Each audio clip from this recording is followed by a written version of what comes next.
है आपका चारों मंच कड़ी में। और आज हम बात करेंगे राज्य की मंत्रिपरिषद से संबंधित टॉपिक की बात करेंगे। हमारी भारतीय राज्य व्यवस्था में जो भाग 6 है उस पर चर्चा करेंगे।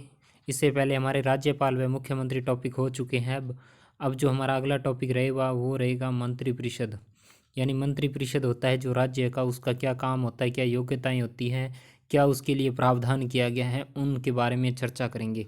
तो चलिए बात करते हैं हमारे जो राज्य का जो मंत्रिपरिषद है उसके बारे में बात करते हैं। उसका कार्यकाल, उसकी योग्यताएं, सदस्य संख्या क्या है, उन्हें किन भागों में बांटा जाता है, तो उनके बारे में चर्चा करेंगे।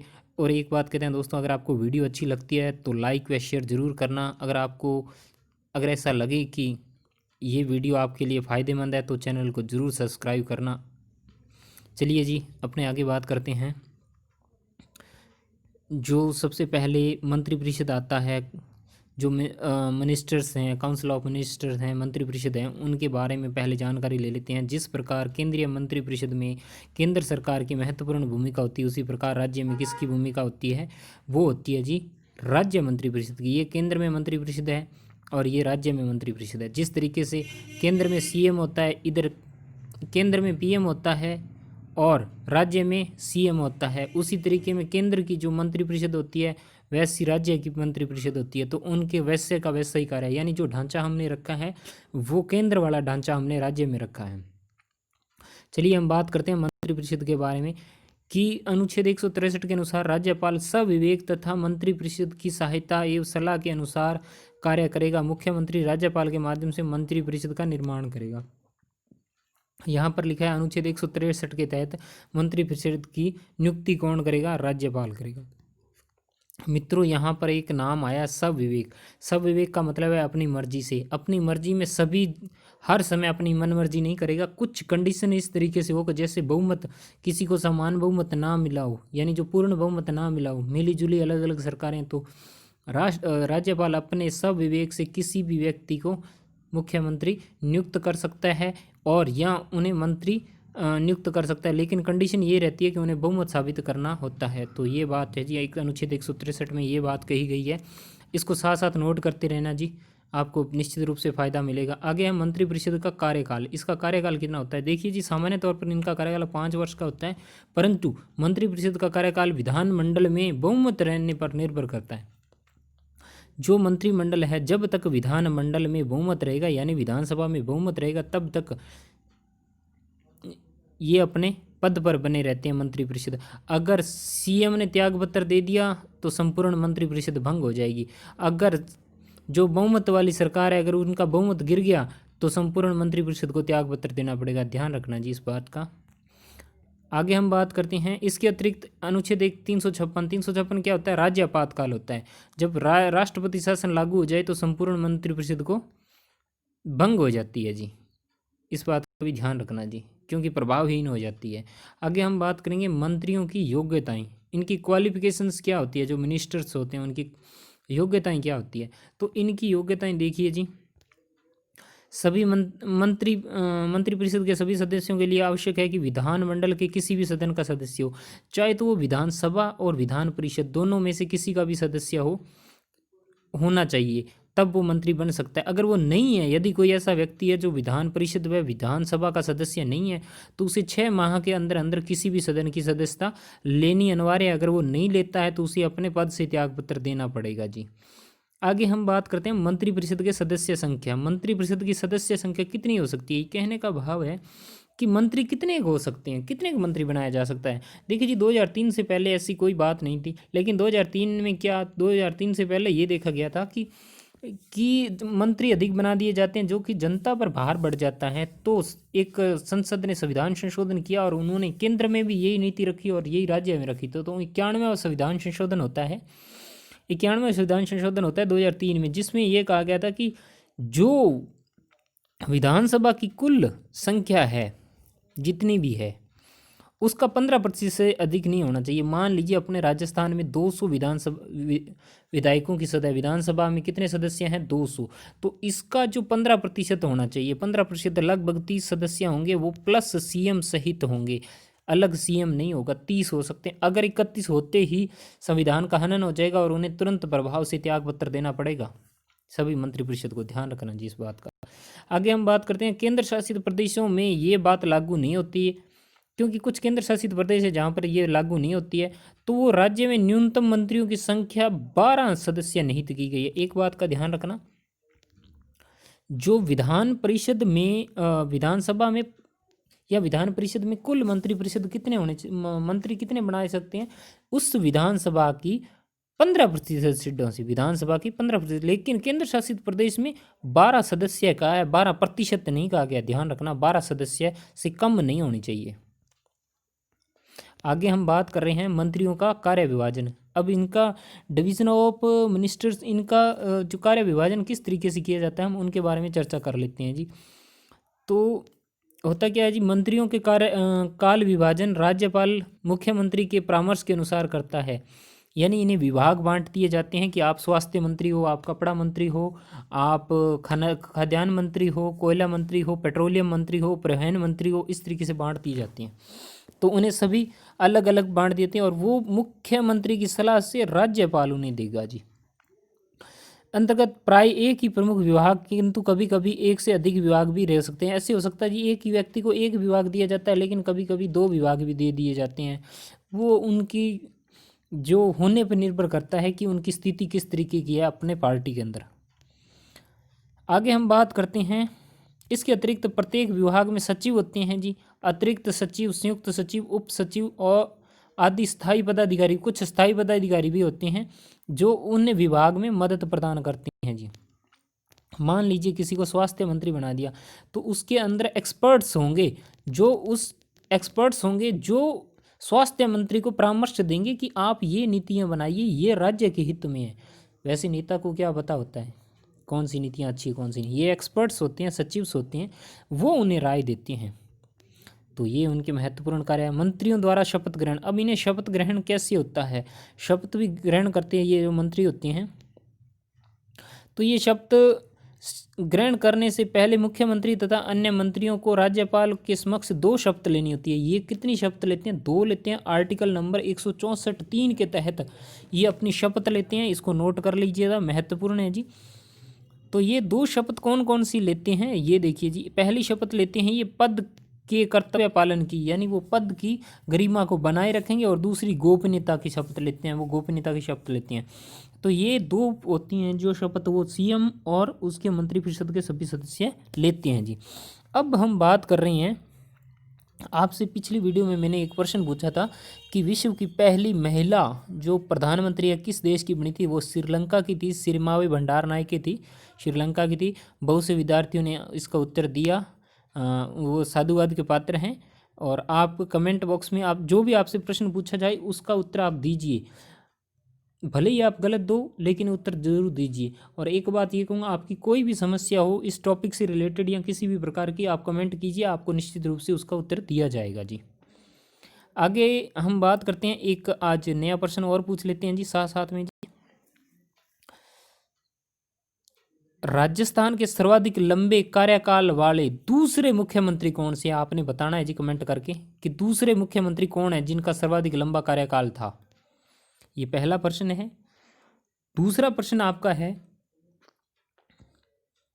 राजस्थान के ऐसे कौन से राज्यपाल थे जिन्हें पद पर रहते हुए मृत्यु हुई थी सर्वप्रथम, यानी पद पर रहते मरने वाले पहले राज्यपाल कौन थे राजस्थान के, वो आपने बताना है जी कमेंट करके जी। चलिए जी, हम इनकी श्रेणियां देखते हैं जी, मंत्रियों की श्रेणियां कितनी होती हैं और इनका कार्यकाल देख लिया और इनकी प्रणालियां देखते हैं जी। तो कैटेगरीज है जी मिनिस्टर्स की, वो देखते हैं और इनका सिस्टम देखते हैं क्या है जी, तो उनसे रिलेटेड देखते हैं। तो मंत्रियों की श्रेणियां, पहले तो अपने ये देखेंगे कि मंत्री होते कितने तरीके के हैं। अपने कहते हैं मंत्री, तो उनके मंत्रियों को हम देखते हैं 3 श्रेणियों में बांटा जाता है। पूरे राज्यों के मंत्रिपरिषद को भी 3 श्रेणियों में बांटा जाता है और केंद्र के मंत्रियों को भी 3 श्रेणियों में बांटा जाता है। कौन कौन से होते हैं जी, वो देख लेते हैं। पहला कैबिनेट मंत्री, दूसरा राज्य मंत्री, तीसरा उप मंत्री। देखिए ये मंत्रिमंडल के सदस्य होते हैं। ये 3 सदस्य, अपने 3 मंत्रियों के बारे में बात की। ये बड़ा, ये छोटा, ये उससे भी छोटा। होता क्या है, जो आपसे पूछेगा कि मंत्रिपरिषद का सदस्य होते हैं कैबिनेट मंत्री, राज्य मंत्री या उपमंत्री, मेरी बात ध्यान से सुनना, मंत्रिपरिषद के सदस्य होते हैं कैबिनेट मंत्री, राज्य मंत्री, उपमंत्री या तीनों, तीनों ही होते हैं जी मंत्रिपरिषद के सदस्य। अब अगला प्रश्न ऐसे ही पूछेगा कि मंत्रिमंडल के सदस्य होते हैं कैबिनेट मंत्री, यानी ऐसे पूछेगा केवल कैबिनेट मंत्री, केवल राज्य मंत्री, केवल उपमंत्री या सभी। तो आपने सभी नहीं करना, मंत्रिमंडल में केवल और केवल कैबिनेट मंत्री होते हैं, इस बात का ध्यान रखना जी।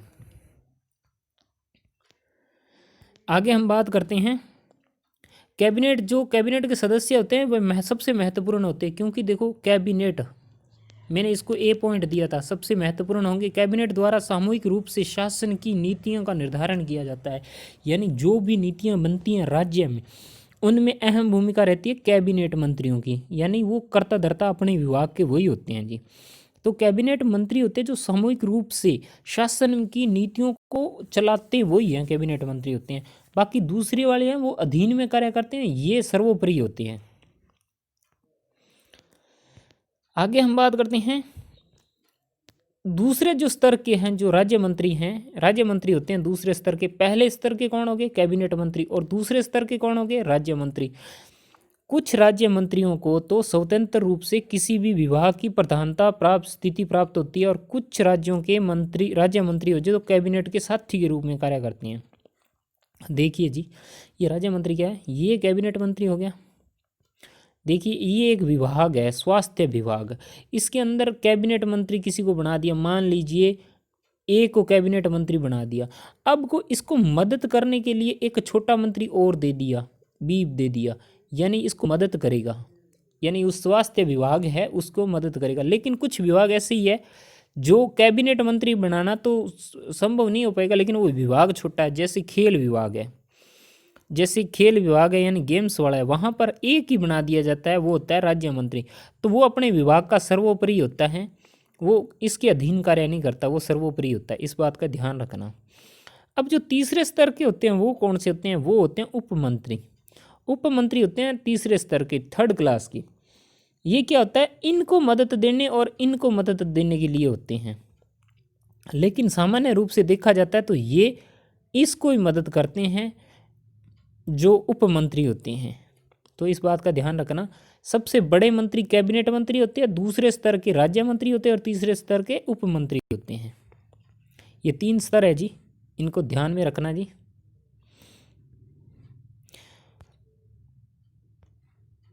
आगे हम बात करते हैं मंत्रियों की श्रेणियों के आधार पर ही मंत्रिपरिषद और मंत्रिमंडल में अंतर समझा जा सकता है। इनकी श्रेणियों से प्रथम स्तर के मंत्री और सामूहिक रूप से मंत्रिमंडल या कैबिनेट मंत्री होते हैं, ये मैंने बता दिया है। और तीनों ही स्तरों के मंत्रियों को सामूहिक रूप से, जो तीनों स्तर के मंत्री होते हैं जो सामूहिक रूप में मंत्रिपरिषद कहते हैं, उन्हें तीनों को क्या कहते हैं? मंत्रिपरिषद कहते हैं। ABC तीनों को मिलाकर वो क्या कहलाएंगे? मंत्रिपरिषद कहलाएंगे। लेकिन कैबिनेट मंत्री हमेशा मंत्रिमंडल में ही होते हैं। इस प्रकार मंत्रिमंडल या कैबिनेट एक छोटी लेकिन एक बहुत अधिक महत्वपूर्ण होते हैं। देखिए ये सबसे छोटी इकाई तो नहीं कह सकते, इसमें कम होते हैं सदस्य है मंत्रिमंडल में, लेकिन सबसे महत्वपूर्ण यही होते हैं। ये फैसला लेते हैं वो अंतिम ही होता है, लेकिन मंत्रिपरिषद फैसला लेती है वो अंतिम नहीं होती। कैबिनेट मंत्री होते हैं जिस मंत्रिमंडल में, वो अंतिम होती हैं। कुछ विद्यार्थियों को समझ नहीं आ रहा होगा तो वीडियो को दोबारा देख लेना। सबसे बड़े जो होते हैं वो मंत्रिमंडलीय सदस्य होते हैं जिसके अंदर कैबिनेट मंत्री होती हैं, और जो मंत्रिपरिषद होते हैं उसमें तीनों तरीके के होते हैं, A+B+C, यानी राज्य कैबिनेट मंत्री, राज्य मंत्री और उपमंत्री, ये तीनों ही इसमें होंगे, और इसमें केवल कैबिनेट मंत्री होंगे। अब आपको हो सकता है समझ आ गया होगा। आगे हम बात करें मंत्रिपरिषद का कार्यकाल। इनका कार्यकाल क्या होता है, जो इनका टाइम है वो देखते हैं जी। तो जो मंत्री होते हैं उनका जो कार्यकाल होता है वो निश्चित नहीं होता, वो विधानसभा में विश्वास पर निर्भर करता है, लेकिन सामान्य तौर पर हम 5 वर्ष कह सकते हैं जी। विश्वास से मतलब ये है कि बहुमत रहने तक इस मंत्रिपरिषद का कार्यकाल होता है, ये बात ध्यान रखना। क्योंकि कई ऐसे भी हुए हैं जिनका कार्यकाल 5 वर्ष से पहले भी पूरा नहीं हुआ, लेकिन उन्हें त्यागपत्र देना पड़ा था। व्यक्तिगत रूप से किसी भी मंत्री का कार्यकाल मुख्यमंत्री के विश्वास पर निर्भर करता है। जब तक वो मुख्यमंत्री का विश्वास पात्र रहेगा तब तक वो मंत्री बना रहेगा। जैसे ही उसके साथ थोड़ा बहुत मन मुटाव हुआ या भेदभाव हुआ तो मुख्यमंत्री उसको हटा देगा और उसकी जगह पर किसी और को बना देगा। उदाहरण के तौर पर अशोक गहलोत ने, जो हमारे उप मुख्यमंत्री थे सचिन पायलट, उन्हें पद से हटा दिया था। तो वो उनके विश्वास पर निर्भर करता है कि वो उन्हें कब तक विश्वास है। तो वो उनकी राजनीतिक बातें हैं जी। आगे हम बात कर रहे हैं मंत्रिपरिषद की कार्यप्रणाली। अब इसकी वर्किंग कैसी होती है, यानी काउंसलिंग मिनिस्टर की वर्किंग किस तरीके की है, यानी मंत्रिपरिषद की कार्यप्रणाली। तो उसके बारे में बात करते हैं, कार्यप्रणाली के बारे में। मंत्रिमंडल मंत्रिपरिषद की सबसे महत्वपूर्ण इकाई है, जो मंत्रिपरिषद के सभी महत्वपूर्ण मामलों को देखती है और सभी महत्वपूर्ण मामलों को समझती है, करती है, उसी को संभालती है, निर्णय लेती है। मंत्रिमंडल में प्राय बैठक में सप्ताह में 2 बार होती है। जो मंत्रिमंडल की बैठक होती है एक सप्ताह में कितनी बार होती है? 2 बार होती है। वे मुख्यमंत्री जब चाहे इसकी बैठक बुला सकता है। जरूरी नहीं है 2 हो, 3 बारी भी हो सकती है, 4 बारी भी हो सकती है। और इसकी अध्यक्षता कौन करता है? मुख्यमंत्री करता है। इन बैठकों की अध्यक्षता करेगा मुख्यमंत्री। आगे हम बात करें, अगर मुख्यमंत्री ना हो तो कौन होगा? वरिष्ठ मंत्री, जो भी होगा उससे बड़ा दूसरा, वो करेगा। बैठक में कोई कोरम गणपूर्ति नहीं होती है। सामान्य तौर पर कैबिनेट मंत्री सारे ही पहुंचते हैं। मंत्रिमंडल में कार्रवाइयां 2 प्रमुख नियम होते हैं। सामूहिक उत्तरदायित्व, दूसरा होता है गोपनीयता। यानी मंत्रिमंडल में 2 प्रमुख नियम हैं। एक तो सामूहिक उत्तरदायित्व होना चाहिए, ऐसे नहीं है कि आप अपने कर्तव्यों से भाग जाओगे, नहीं। दूसरा गोपनीयता होनी चाहिए। तीसरी, आगे हम बात करेंगे, मंत्रिमंडल में बैठकों को सामान्यतः सभी निर्णय एक मत से लिए जाते हैं। मतभेद की स्थिति में पारस्परिक विचार विमर्श के आधार पर निर्णय लिया जाता है। पहली बात तो एक मत में लिया जाता है। अगर मतभेद हो जाए तो सभी डिस्कशन करते हैं और उसके बाद में जो निर्णय सभी को सहमत हो वो लिया जाता है जी। आगे हम बात करें, संयुक्त रूप से निर्णय माना जाएगा और उसे स्वीकार, अगर कोई मंत्री उसे स्वीकार करने में सभा को असमर्थ पाता है तो उसे त्यागपत्र देना होता है। जो सभी ने निर्णय ले लिया, अगर कोई मंत्री उसमें सहमत नहीं है तो उसे त्यागपत्र देना पड़ेगा जी। आप छोड़ दीजिए अगर आपको हमारी बात नहीं जच रही है तो ये बातें होती है जी। आगे लिखा गया है जी, मंत्रिपरिषद के प्रत्येक सदस्य द्वारा गोपनीयता की शपथ ली जाती है और मंत्रिमंडल की कार्रवाइयों और निर्णय गुप्त रखे जाते हैं। यदि कोई मंत्री गोपनीयता भंग करता है तो उसे त्यागपत्र देना पड़ता है। देखिए जी, जितनी भी कार्यवाहियाँ होंगी, जो नीतियाँ बनी हैं, उसको गोपनीयता जरूरी है। ऐसे नहीं है कि अभी तक वो कानून पास नहीं हुआ और उसके बारे में पहले ही ढिंढोरा पीट दिया, ऐसे नहीं होता जी। गोपनीयता होती है, वो बना के रखनी पड़ती है। अगर कोई इसकी मर्यादा को नहीं समझता उसे त्यागपत्र देना पड़ता है जी। तो ये गोपनीयता होती है जी, इसे कड़ाई से पालन करना होता है। अब भाई कैबिनेट की समितियाँ, कैबिनेट समितियाँ क्या होती हैं उनके बारे में देखते हैं। जो कमेटीज़ बनती है, कैबिनेट्स की कमेटीज़ बनती हैं, उनके बारे में चर्चा करते हैं। तो चर्चा करते हैं, हम बात करते हैं, कैबिनेट विभिन्न प्रकार की समितियों के माध्यम से कार्य करता है। कैबिनेट समितियाँ कहा जाती है जो दो तरह की होती हैं, स्थायी और अल्पकालिक, अस्थायी भी कह सकते हैं। तो ये जो कैबिनेट की जो समितियाँ होती हैं वो 2 तरीके की, एक तो स्थायी बन जाएगी और एक अल्पकालिक या अस्थायी होगी। तो वो कौन सी है उनके बारे में भी देखते हैं जी। परिस्थितियों और आवश्यकता अनुसार इसे मुख्यमंत्री गठित करता है। जैसे जैसे राज्य को कंडीशन जिसकी ज़रूरत होगी उस हिसाब से मुख्यमंत्री होता है, वो समितियां गठित करता है। जैसे कोई राज्य में कोई बड़ा प्रकरण हो जाए या कोई बड़ी आपदा आ जाए या कोई बड़ा घोटाला हो जाए या किसी भी तरीके की कोई भी विपदा आ जाए तो उस संबंध में उसी तरीके की समिति है जो गठित की जाती है कि आप इसकी जांच कीजिए या इसकी जांच पड़ताल कीजिए, इससे क्या हो सकता है, राज्य को कितना फ़ायदा है, कितना नुकसान है, क्या हुआ क्या नहीं उस समय। तो इसकी जो संरचना है वो समय पर अलग अलग होती रहती है, किसी में ज़्यादा होती है किसी में कम होती है, तो वो उसकी कंडीशन पर निर्भर करता है जी। आगे हम बात करेंगे कुछ यह मुद्दों समाधान करने के साथ साथ कैबिनेट के साथ सुझाव भी रखती है और निर्णय भी लेती हैं।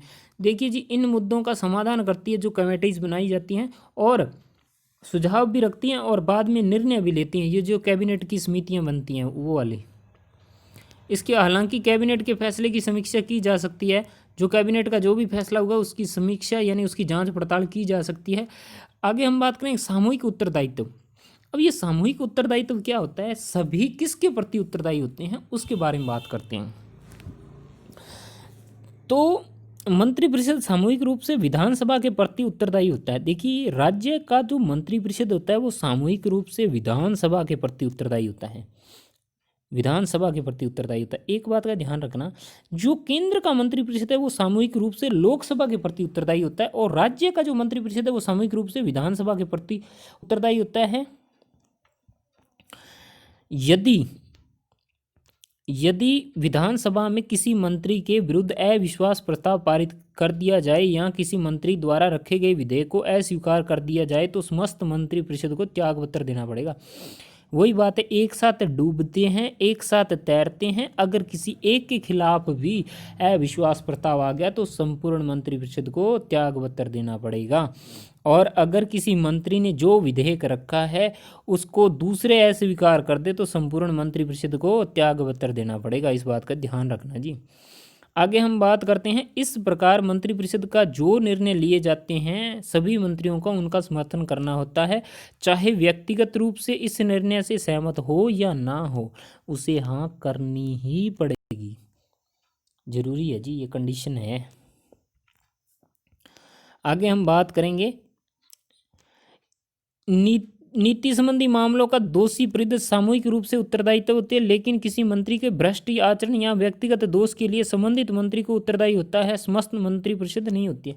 देखिए, अगर कोई नीतिगत मामला हो तो सामूहिक मंत्रिपरिषद होती है, लेकिन जैसे कोई कपड़ा मंत्री है, अगर वो किसी मामले में अकेला भ्रष्टाचार करता है और वो सरकार से जुड़ा हुआ है तो संपूर्ण मंत्रिपरिषद को देना पड़ेगी। और उसके अलावा अगर कोई व्यक्ति जैसे कोई अपराध करता है तो किसी का मर्डर वगैरह कर देता तो संपूर्ण मंत्रिपरिषद को त्यागपत्र नहीं देना पड़ता। इस बात का ध्यान रखना।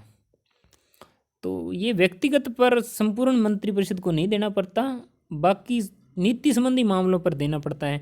तो ये थी राज्य की मंत्रिपरिषद जिसके बारे में अपने चर्चा की।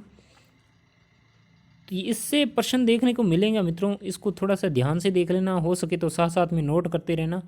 और अगर आपको इसकी पीडीएफ चाहिए तो वो पीडीएफ भी आपको मिल जाएगी टेलीग्राम ग्रुप पर, उसका लिंक मैं यहाँ सेंड कर देता हूँ, आप ज्वाइन कर सकते हो। आपको निश्चित रूप से उसका फ़ायदा मिलेगा और मन लगा के पढ़ते रहिए। अगर आपको कुछ समझ नहीं आता है इस टॉपिक से रिलेटेड तो आप कभी भी कमेंट कर सकते हो या टेलीग्राम पर भी मैसेज कर सकते हो, आपको उसके बारे में संपूर्ण रूप से बताया जाएगा। और इसके अलावा अगर कोई रीट भर्ती की तैयारी कर रहा है, अगर वो भाषा पंजाबी रखता है तो वो भी उसकी अपने इस चैनल की प्लेलिस्ट में पंजाबी विषय से संबंधित भी वीडियोज़ हैं, वो देख सकता है, पूरे सिलेबस की है, तो उससे आपको फ़ायदा मिलेगा। प्लेलिस्ट में जाकर पंजाबी की वीडियो है वो भी देख सकता है।